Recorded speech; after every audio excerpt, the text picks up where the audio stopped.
Good evening, viewers. Salamat man sa Ginoo. Thank you, Lord. Thank you, Lord. Ngari pa niyo broadcast.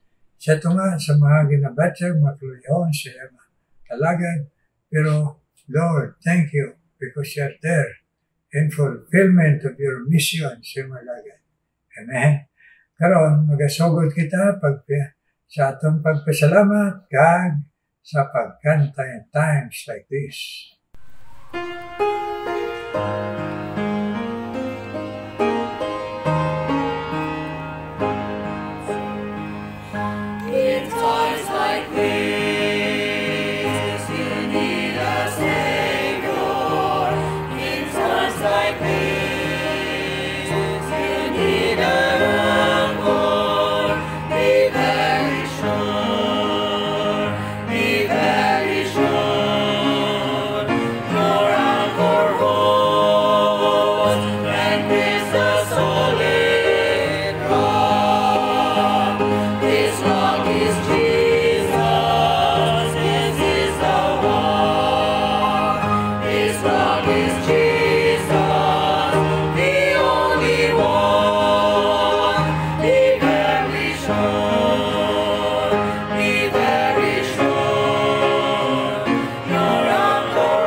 Thank you sa pagkinantanay naton.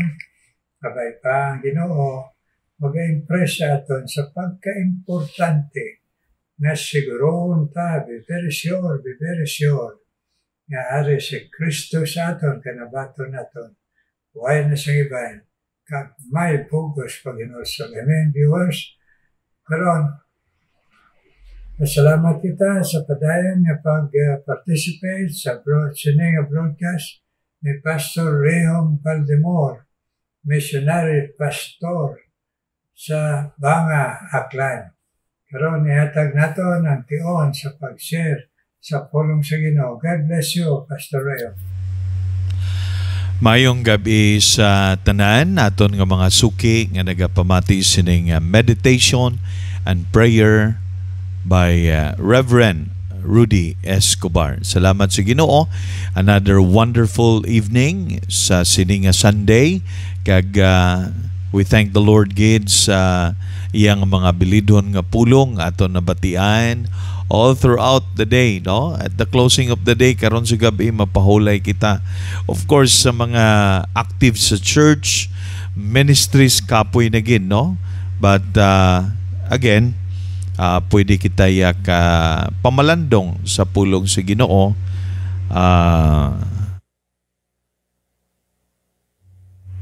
sa pag meditate naton before kita magtulog sa sining gabi, no? And indeed the word of God is quick and powerful and sharper than any two-edged sword, no? And thy word have I hid in my heart that I might not sin against God. Kanamigid sa pulong si Ginoo. Gina-desire na to ni sweeter also than honey and the honeycomb. Okay? The law of the Lord is perfect, converting the soul. The testimony of the Lord is sure, making wise the simple. May God will give us wisdom as we continue to study God's Word tonight. Before kita magpahulay, kag ba mamati sa pangamuyo man ni Reverend Rudy Escobar. Magapangamuyo na kita. Heavenly Father, Lord, thank you so much that indeed you are a faithful God all throughout the day. Pabakod mo kami, ginligon mo kami pagi sa imo pulong na kakadto kami sa simbahan, nakatipon-tipon sa pagsimba sa imo, Ginoo. Salamat, good Lord, sa opportunity to serve you. And tonight, before kami magpahulay, tagay kami, Ginoo, sang tagipusoon nga mabinatunon kung ano man ang mapamalandungan namon sa sining nga gabi. Bless our time together, Lord. This is our humble prayer, Father, for in Jesus' precious name, our Lord and Savior, and the power of the Holy Spirit. Amen and amen. Okay, karon, the last time na to, nag-series kita sa sininga principles, okay, biblical principles in the Word of God sa pulong sa Ginoo. Nga natun-an naton last time, ang ining ginatawag naton nga 7 principles for Christian giving. Kag ari gid diri makita naton, no? Ginhatag ini ni Apostle Paul for us to follow instructions. Ini ginhatag niya sa mga Christians kag mga churches, okay, sa Asia Minor. Isa sa mga church gid na focus niya sa taga Corinto. Tungod kay mga taga Efeso, taga Galacia, okay, nakatuon sila, no? Kag karon gusto naton ining i-adapt nga kind of principles in our churches today, kay man nakita ta kung ano ang pagpakamaayo sa Ginoo for those who are obedient to His command, to His word. So Apostle Paul nagambal gid siya diri sa mga taga Corinth, no? Siling niya, now concerning the collection for the saints, as I have given order to the churches of Galatia, even so do ye. Kamo man diri sa Corinto, no? Siling niya sa 1 Corinthians chapter 16. Hambal ni Apostle Paul, amo ning instructions niya, kaman pag kanami gid balakon may instruction nga masunod naton. And God gave us His word for us to follow. Okay? Kag sa aton pagkabuhi nga Kristohanon sa mga kasimbahanan, I know you are a member of a certain local church. Kanami ni nga ma-practice mo ini sa imo kabuhi. Now, kung hindi ka man, it's up to you. But the blessing of obeying God in these principles gives us a lot of blessing. No? Okay. Now, verse 2. Upon the first day of the week, let every one of you lay by him in store, as God hath prospered him, that there be no gatherings when I come. Okay? And when I come, whomsoever ye shall approve by your letters, then will I send to bring your liberality unto Jerusalem. And if it be meet that I go also, they shall go with me. Okay. Instruction ni Apostle Paul. Una, natunan naton last time, no? I-recap lang naton para mapadayon naton. Okay? So, we talk about regular giving. Regular. Okay? Ara gid sa instruction upon the first day of the week. Okay. Second, nga natunan naton, participatory giving. Nag-participate ka. Each one of you, every individual nga magkadto sa simbahan, kapin pa kung anak ka na sa Ginoo, may relasyon ka na sa Ginoo, imo na iya gina-observe sa imo kabuhi kay gusto mo, okay, nga mag-express sa imo nga gugma sa Ginoo. Ha? Amo nang love mo sa Ginoo. Okay? Now, by the way, may ara nagambal nga pastor nga hindi kuno dapat iwali ini kay base mangin offensive sa mga tao bala kapin pa kung wala pagid relasyon sa Ginoo. Now, you know what? I don't really agree on that because dapat itudlo naton ini. The reason is that tungod kun love mo ang Ginoo, nahigugma ka sa Ginoo, may expression ina. That's the greatest manifestation of love, giving. That's why God the Father in heaven sent His Son, the Lord Jesus Christ, Romans, hambal dira, but God commended His love toward us, that while we were yet sinners, Christ died for us. God the Father, for God so loved the world, God the Father in heaven sent His Son. The reason that He sent His Son, because He loves us so much. And the proof of that love is giving up His Son, the Lord Jesus Christ, di ba la? Anak niya. Kagamo na ang aton nga gina-build up sa aton kabuhi, aton gugma sa Ginoo. So kung nahigugma ka sa Ginoo, amo iniya ang manifestation nimo. Amo iniya ang outcome. Amo ni ang resulta sa gugma nga ginapakita mo sa Ginoo. Anong ginapakita naton sa Ginoo? Aton paghatag. Una, we gave ourselves to God. Romans chapter 12 verse 1, present our bodies as living sacrifice, holy, acceptable unto God, which is our reasonable worship, our service to the Lord. Now, aton ina natunan kag participatory giving, kinahanglan mag-participate kagin. To prove nga indeed ang imo tagipusoon, you really love God sa imo kabuhi. You participate. Okay? Participatory giving. Then third nga natunan naton is intentional. Intentional giving. Okay? 'Di ba? Hambal dira sa ginatawag naton intentional giving should set aside some of money. Set aside. All right? Nagpain ka. Okay. Amo nang natunan naton last time. Kag preparado ka. You pray, you prepare, you plan, and then in the Sunday, you give. Inatag ka. So, ang paghatag ya, may plano kagid. Kaya gin-set aside mo, gin-separate mo. Di ba na? According man, sang pagbugana sa Ginoo sa imo. Hindi iya nga. Of course, very practical, common sense. Paano ka magsiling nga hindi ka makahatag sa Ginoo kung wala ka man kwarta? Kaya actually, ang paghatag sa Ginoo hindi lang sa kwarta kag material nga bagay. Because I believe ang aton kaugalingon as a body that God save us, we can offer this and give it to the Lord on Sunday, di ba? But inaiyang mga material nga mga bagay like money, okay? In kinds, mahatag na to na tungod kay una bes nahatag tang aton kabuhi kag aton tagipusoon sa Ginoo. So mga hinigugma, mga abyan, ini ang money secondary lang ni actually, no? Secondary lang ni. Ang first gate nga dapat mahatag naton sa Ginoo nga may intention ka is to give yourself to God. Amen, di ba? Amo na simba ka kaina sang aga. Pag simba nimo, of course, mag-follow na ina.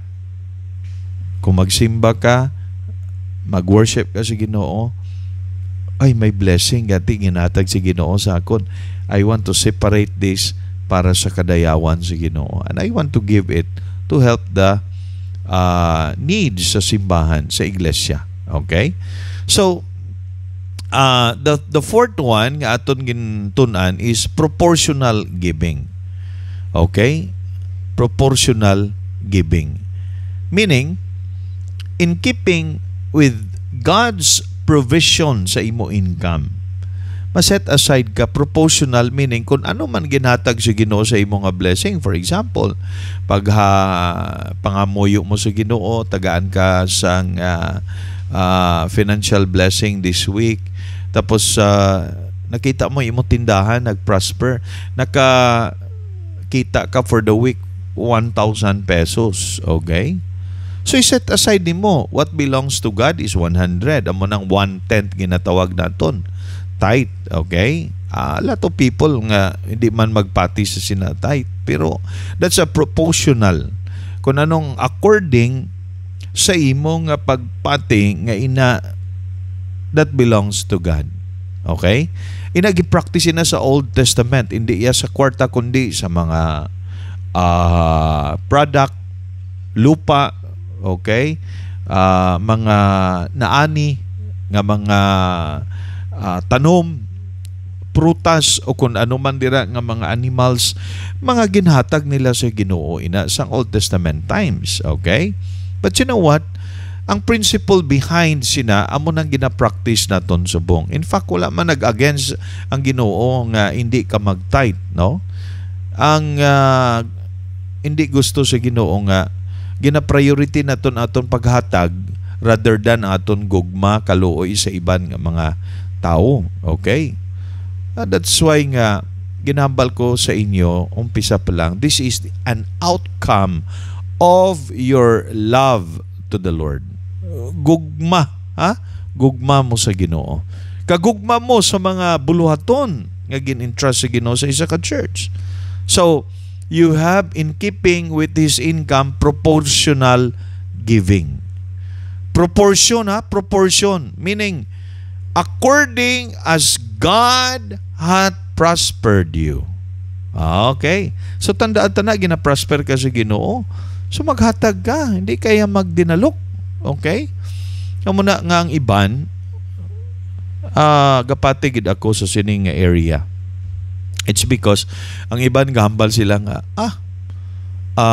igo-igo mo lang iniya gid ang gin-provide sa Ginoo sa akon, amo lang gid ini. Mayo gani nga may ginhatag pang Ginoo sa imo. So kung dira ya, for example, imo nga income sina a week, 15 days may ara mga tao nga nagasweldo 15 days. May ara man weekly, may ara man gani day to day basis, per day ang ginhatag nila. No, as a Christian, ga-observe ka gid. Okay? Imo na gin-follow. So, kung imo na himuon, is-separate nimo what belongs to God, you obey God. Amo ginangakon pagpati sa sininga prinsipyo, you obey God. And that obedience will bring you to blessing. Kaya nag-obey ka sa Ginoo. So, hatagan ka according man sang measurement sa imo yang pag-obey sa Ginoo. Kag nakita sa Ginoo nga imo ya tagipusoon is generous. Don't you know nga when God looks at your heart nga kung generous ka, ang Ginoo bugana man nga maghatag sa imo. Amen. So, you need to understand that proportional giving is an obedient to God. In keeping with his income, you set aside an amount that belongs to God. Amen ka. Amo na nga mayara isa ka istorya bala. Nangamuyo siya. Siling niya, Lord, pakamayogin man siya sa Ginoo. Kitistingan gid na yung Ginoo, ha? Dason, sang nagadako na ang iya nga blessing alin sa Ginoo kay nagumpisa lang yang earnings 1,000 a week, hatag niya sa Ginoo 100, offering niya, mission niya another 100, another 200. Dason, nakita niya ginpakamayo sa Ginoo, bugana sa Ginoo. Karon sa isa ka simana nag-earn na siya 10,000. So karon nag-earn siya 10,000, nag-struggle na siya kay nga gamay na lang ihatag niya. Sige, siling niya, paano na lang ini? Kadto siya sa pastor. Siling niya, pastor, please pray for me. I'm struggling sa akong paghatag sa Ginoo. Kay dako ng income nga ginhatag sa Ginoo sa akon. Kung kisa, hindi ko nagid ma-fulfill ang akon kay kadako man sa sini nga, just imagine in 1 month, mga 40,000 na makita niya. Habal sa pastor, okay brother, no problem. Ma-pray kita, mga muyo kita. And then the pastor prayed for him.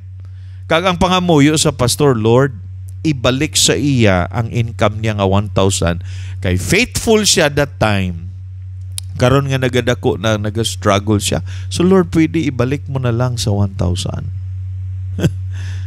Pag amen, pagkatapos sila niya, pastor, I was touched by your prayer. Kagambal ko sa Ginoo, ihatag yun ako what belongs to God. Hindi na ipabalik ang income nga. Pamo man to gihapon, padakuan na lang, padakuon na lang sa Ginoo mo ng pangamuyo. Basta I have to be faithful in my giving and in my love to the Lord. Ay, kanami man.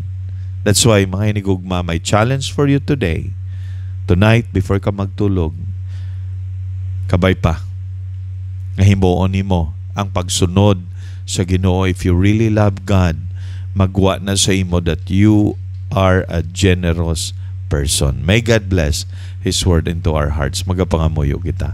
Heavenly Father, thank you, Lord, for your word. I-bless ni sa among tagipusoon.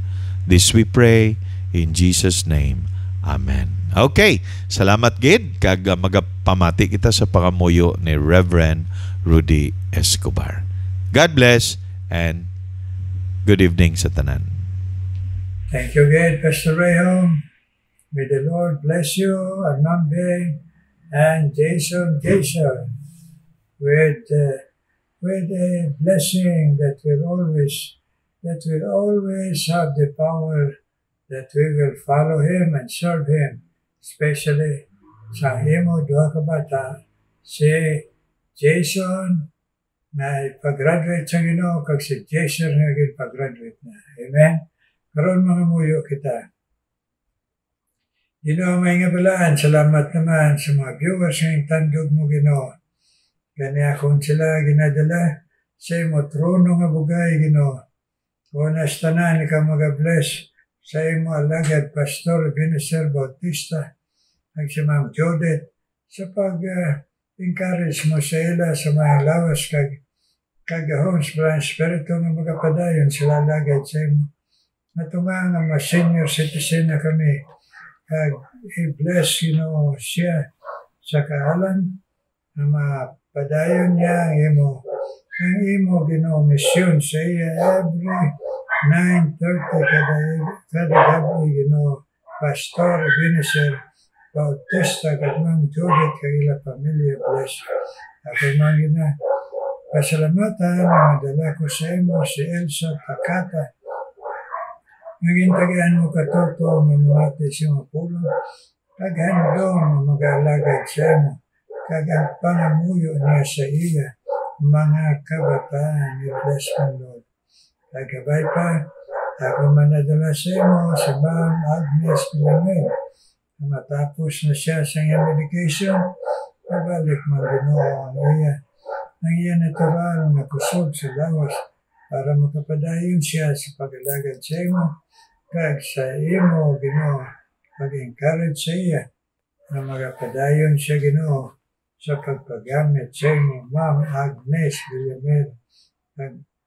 Sabtaman niya pangamuyo siya kabataan Ginoo. Thank you man nga madala namon Ginoo sa imo si Mayra Villa Delgado Ginoo. Ikaw man magapadayon sa pag-bless sa iya at sa iya mga panghanggat sa buhay bilang Iloy kag Lola. Please bless her Lord and answer her prayer. Nagbisan pa si Lorna Armamento. Bless man si Lorna Armamento na sa imo pagpanghikot sa iya kag siya handong mag-alagad sa imo upod siya pamilya. Please bless man Lord Lorna Armamento.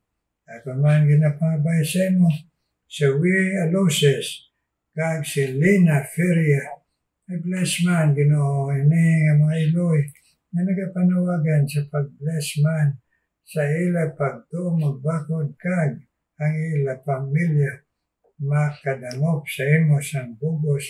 Lina Feria, Roy Aloses, Lord please bless. Agisan pa si Manoy Maestro. Bless man si Manoy Maestro na sa gihapon Ginoo siya pagpamati si mapulong matagaan sa Ginoo sang gana kag maghandong magpagamit sa imo Ginoo Manoy Maestro Ginoo.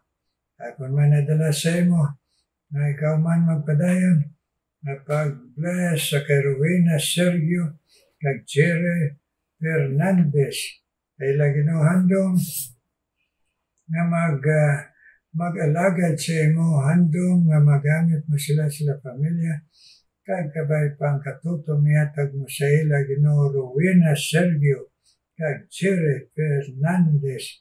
Bless Lord.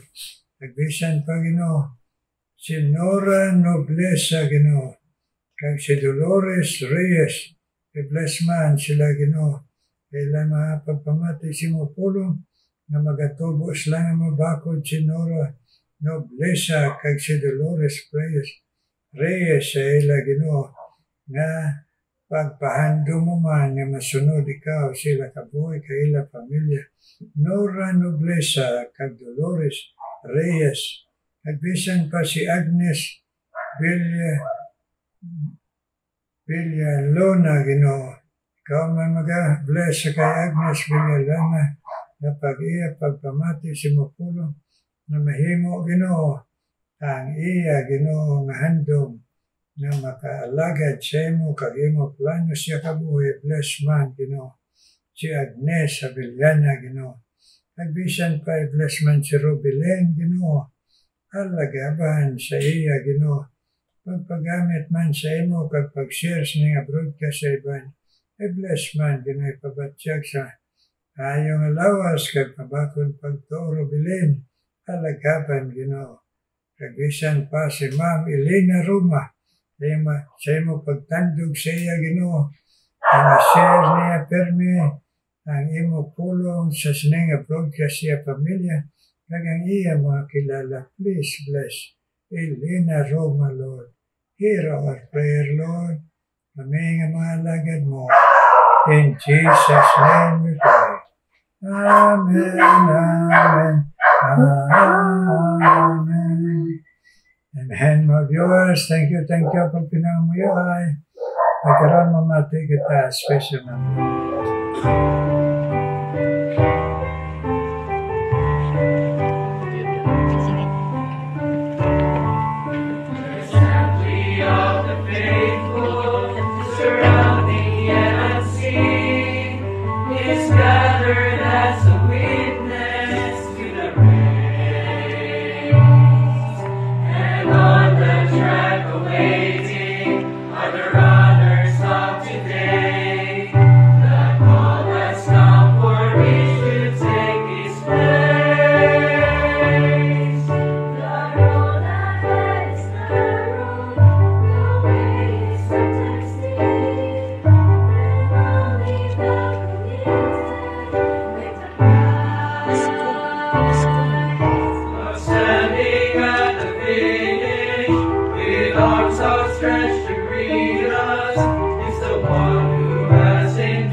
In the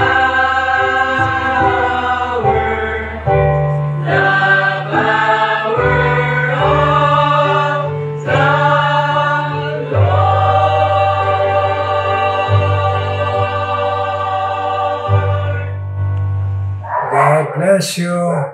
Thank you pagatag special number. Sabay pa, mabatsagan ninyo ang blessing sa inyo sa Ginoo. At mapadayon nyo halad ng tingog. Amen. Kag kita, viewers all around the world, kag kami, ang mga lagad sa Ginoo, upod si Ma'am Nene Luz, kag si Aldrin. May the Lord bless all of us. Amen.